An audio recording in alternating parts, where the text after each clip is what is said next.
ଦେଖନ୍ତୁ, ଯଦି ଆମ ଘରେ ଅସୁବିଧା ହେଉଛି, ମନେ କରାଯାଉ କାହାର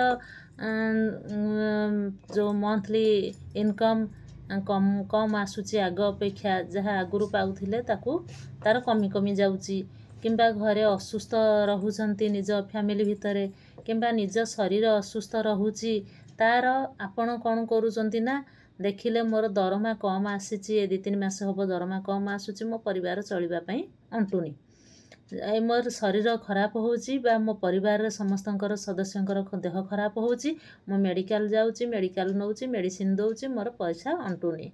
ତେବେ ଆପଣ କ'ଣ କରୁଛନ୍ତି? ପ୍ରତିକାର କରୁଛନ୍ତି। ଆପଣ ପ୍ରତିକାର କରୁଛନ୍ତି। ପ୍ରତିକାର କଲେ ତ ନିଶ୍ଚିନ୍ତ ଠିକ୍ ହେବା କଥା, କିନ୍ତୁ ଠିକ୍ ହେଉନାହିଁ। ସେ କାହିଁକି ଠିକ୍ ହେଉନାହିଁ? ଆପଣ ଦେଖନ୍ତୁ, ଯଦି ଆପଣ ବାପା ମାଆଙ୍କ ପ୍ରତି ଅବହେଳା କରୁଛନ୍ତି, ବାପା ମାଆଙ୍କର କୌଣସି କଥା ମାନୁନାହାନ୍ତି, କିମ୍ବା ବାପା ମାଆଙ୍କୁ ଯେମିତି ସମ୍ମାନ ଦେବା କଥା ଦେଉନାହାନ୍ତି, ଆଉ ଭାଇକୁ ବି ଅବହେଳା କରୁଛନ୍ତି, ଭାଇକୁ କୌଣସି ସମ୍ମାନ ଦେଉନାହାନ୍ତି, କିମ୍ବା ଭାଇର କୌଣସି କଥା ମାନୁନାହାନ୍ତି, ତେବେ ଆପଣ ଯେତେ ପ୍ରତିକାର କଲେ ବି ଘରେ କୌଣସି ମଙ୍ଗଳ ହେବ ନାହିଁ। ଯଦି ଆପଣ ଆକୁ ଠିକ୍ ରଖିବେ, ତାହେଲେ ଆପଣଙ୍କର ଘରେ କୌଣସି ପ୍ରତିକାର କରିବା ଦରକାର ପଡ଼ିବ ନାହିଁ। Thank you.